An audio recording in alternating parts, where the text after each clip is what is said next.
पृथ्वी के करीब आने वाला है एक ऐसा धूमकेतु, एक ऐसा कॉमेट जिसे पिछली बार आज से 50,000 साल पहले देखा गया था। तो क्या नाम है उस कॉमेट का और वो हमारे लिए इतना खास क्यों है? दोस्तों, वैसे भी पृथ्वी के करीब से पास होने वाले कॉमेट्स अंतरिक्ष का वो आह्लादक नजारा होते हैं जो किसी भी देखने वाले को मंत्रमुग्ध करता है, और कई सालों बाद ऐसा नजारा देखने का नसीब किसी को मिलता है।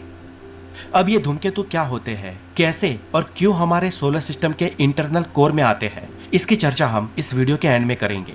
लेकिन पहले आपको बता दें कि C202E3 ये एक ऐसा कॉमेट है जो बाकी धूमकेतुओं से अलग है, क्योंकि ये जब पृथ्वी के करीब से गुजरता है तो ये संभावना बन जाती है कि इसे आप नग्न आंखों से भी देख सकते हो। आपको किसी टेलीस्कोप की जरूरत नहीं है, और अगर आप किसी बड़े दूरबीन या टेलीस्कोप का उपयोग करें तो इस धूमकेतु का, इस कॉमेट का दृश्य आपको जीवन भर याद रहेगा। इस धूमकेतु में खास क्या है? इस धूमकेतु की खास बात यह है दोस्तों कि इसको एक नहीं लेकिन दो पूंछ है। जी हाँ दोस्तों, मूल रूस की और भारतीय खगोल संस्था की एक खगोल शास्त्री मार्गरीटा सफोनो ने जब पहली बार हिमालय में लद्दाख में स्थित संस्थान में चंद्र टेलीस्कोप से जब इस धूमकेतु की तस्वीर प्राप्त की, तब मार्गरीटा ने कहा कि ये अद्भुत है। इसकी दो पूंछ है, जिनमें से एक सीधी आयन पूंछ सूर्य से विपरीत दिशा में जा रही है, जबकि दूसरी घुमावदार पूंछ इस धूमकेतु की कक्षा का अनुसरण कर रही है। पिछली बार ये धूमकेतु कब दिखा था? नासा की जेट प्रोपल्सन लेबोरेटरी यानी कि JPL के मुताबिक इस धूमकेतु का पीरियड लगभग 50,000 सालों का है। इसका मतलब यह है कि जब पिछली बार यह धूमकेतु पृथ्वी के करीब आया था, तब उस वक्त पृथ्वी पर पूरा पाषाण काल यानी कि अपर पैलियोलिथिक पीरियड चल रहा था, और पिछली बार ये धूमकेतु पृथ्वी के करीब 4 करोड़ किलोमीटर की दूरी से गुजरा था। हमसे कितनी दूरी से गुजरने वाला है ये धूमकेतु?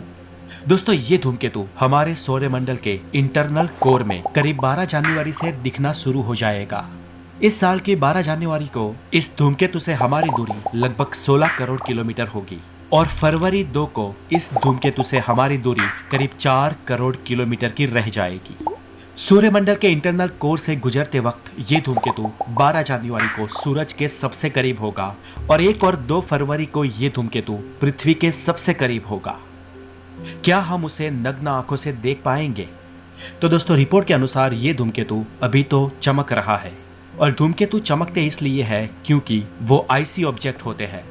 जब वो सूरज से बहुत दूर होते हैं तब धूमकेतुओं पर बर्फ जमी होती है, और जब वो सूरज के करीब आते हैं तब सूरज की गर्मी के कारण उन पर लगी बर्फ पिघलना शुरू हो जाती है, और ये बर्फ ही उनकी पूंछ बनाती है। और जब वो आसमान से गुजरते हैं तो एक पूंछ वाले तारे जैसे दिखते हैं। इनकी यही खूबी उन्हें खूबसूरत बनाती है। ये धूमकेतु भी अभी चमकीला है, और अगर फरवरी तक इसकी चमक ऐसी की ऐसी बनी रही तो टेलीस्कोप की जगह सीधी आंखों से भी आप रात में इसे देख पाएंगे। धूमकेतुओं के नग्न आंखों से देखने का कोई ठोस प्रिडिक्शन नहीं किया जा सकता, क्योंकि इनकी चमक कम हो सकती है। फिर भी इन्हें उस वक्त टेलीस्कोप की मदद से तो आप देख ही सकते हैं। तो ये धूमकेतु कब और कहां दिखाई देगा? तो दोस्तों, नासा के अनुसार पृथ्वी के उत्तरी गोलार्ध में रहने वाले लोग इस धूमकेतु को 20 जनवरी के बाद ही ढूंढना शुरू कर सकते हैं।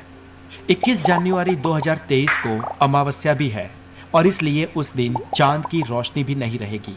उस दिन पृथ्वी के उत्तरी गोलार्ध में बसे लोग आसमान में इस धूमकेतु को खोज सकते हैं, और पृथ्वी के दक्षिणी गोलार्ध में रहने वाले लोगों को ये फरवरी के शुरुआत में दिखेगा।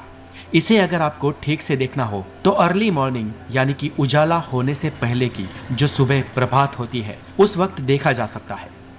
हालांकि ये जब पृथ्वी के बहुत ही करीब आ जाएगा तब आपको न्यूज में और नासा की वेबसाइट पे भी इसकी और इसके लोकेशन की तस्वीरें प्राप्त होना शुरू हो जाएगी। नासा ने इस धूमकेतु को पहले एस्टेरॉइड मान लिया था। दोस्तों, नासा ने जब इसकी खोज की तो शुरुआत में लगा था कि ये धूमकेतु कोई एस्टेरॉइड है। जी हाँ दोस्तों, पिछले साल ही जब ये धूमकेतु बृहस्पति की कक्षा में था तब वैज्ञानिकों को लगा था कि ये कोई एस्टेरॉइड है, और फिर जब ये करीब आने लगा तब हमें पता चला कि ये असल में एक कॉमेट है, और हमने उसे पहचान भी लिया। आप इस धूमकेतु के नाम से भी जान सकते हो, C2022, यानी कि इसे हमने 22 में लोकेट किया। धूमकेतु क्या होते हैं? तो दोस्तों, यहाँ पर आपको बता दें कि इन धूमकेतुओं को पूंछ वाले तारे भी कहते हैं, लेकिन वास्तव में ये तारे नहीं होते हैं। ये कॉमेट्स दरअसल एक बड़े स्नोबॉल होते हैं, एक अवकाशी पिंड होते हैं जिन पर frozen gas, rocks and dust के पार्टिकल होते हैं और जो हमारे सोलर सिस्टम के छोर से हमारे सूर्यमंडल में सूर्य की ग्रेविटी